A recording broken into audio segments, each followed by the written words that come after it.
যত মহা মিছিল করবে, এরা যদি 1000 লোকের মিছিল করে, আমি তার পরের দিন 5000 লোকের মিছিল করবো, যে ওদেরকে ঘিরে ওখানে রেখে দেবো মেডিকেল কলেজ।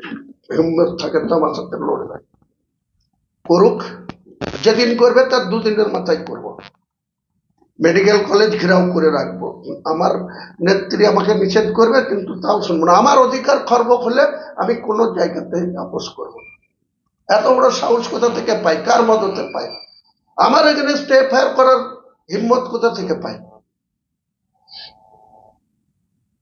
করুক না মিছিল, 1000 লোক মিছিল করে। হুমায়ুন কবিরের মিছিল করার যখন দরকার হবে, এই জেলায় একটাই নেতা ছিল অধীর চৌধুরী, মাস লিডার। বর্তমানে অধীর চৌধুরী লোকসভায় হেরেছে, আবার পিসিসির প্রেসিডেন্টও চলে গিয়ে এখন টালমাটাল আছে।